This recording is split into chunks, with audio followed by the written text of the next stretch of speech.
Hi friends అందరికీ నమస్కారం. ఇప్పుడే అందిన వార్త. పవన్ కళ్యాణ్ నోట కులం అనే మాట. దీంతో అంతా ఉగ్ధతంగా మారింది. అసలు ఏం జరిగిందన్న పూర్తి విషయాలన్నీ తెలుసుకునే ముందు వీడియోని పూర్తిగా చూడండి. అప్పుడే మీకు పూర్తిగా అర్థమవుతుంది. అదేవిధంగా చాలామంది సబ్స్క్రైబ్ చేసుకోకుండా వీడియోని చూస్తున్నారు. దయచేసి సబ్స్క్రైబ్ చేసుకోండి. సబ్స్క్రైబ్ చేసుకోవడం వల్ల నేను చేసే ప్రతి వీడియో అప్డేట్ మీకు ముందుగానే నోటిఫికేషన్ రూపంలో వస్తుంది. అదేవిధంగా లైక్ చేయడం మర్చిపోతున్నారు. దయచేసి లైక్ చేయండి. లైక్ చేయడం వల్ల ఇటువంటి ఇంపార్టెంట్ ఇన్ఫర్మేషన్స్ చాలామందికి రీచ్ చేసిన వాళ్ళు అవుతాం. ఇక లేట్ చేయకుండా వీడియోలోకి వెళ్ళిపోదాం.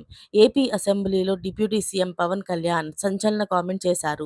తెలంగాణ, ఆంధ్రప్రదేశ్‌లో ప్రాంతీయ భావాలపై పైన పవన్ మాట్లాడుతూ, తెలంగాణ వారికి తాము తెలంగాణ అనే భావం ఉంటుంది కానీ, ఆంధ్రప్రదేశ్ వాళ్ళకి కులాలు అనే భావన తప్ప మేం ఆంధ్రులం అనే భావన అయితే లేదన్నారు. ఇది దురదృష్టమో, దౌర్భాగ్యమో తెలియదని అన్నారు. వైజాగ్ స్టీల్ ప్లాంట్ విషయంలో మాత్రమే మాకు ఆంధ్రులం అనే భావన వస్తుందని పవన్ వ్యాఖ్యానించారు. ఒక అసెంబ్లీ గవర్నర్‌కు గౌరవం వైసీపీకి అడుగుపెట్టడానికి వీలు లేదని పవన్ కళ్యాణ్ అన్నారు.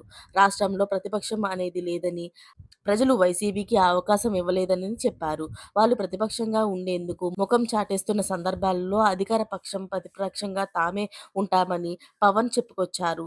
తమలో ఎన్ని ఇబ్బందులు వచ్చినా సరే కలిసి ఉంటామని, 15 ఏళ్ల పాటు కలిసి అధికారంలో ఉంటామని పవన్ కళ్యాణ్ సభలోని చెప్పుకొచ్చారు. మేము ఒక్కటిగా ఉండకపోతే ప్రజలకు ద్రోహం చేసిన వాళ్ళమవుతామని అన్నారు.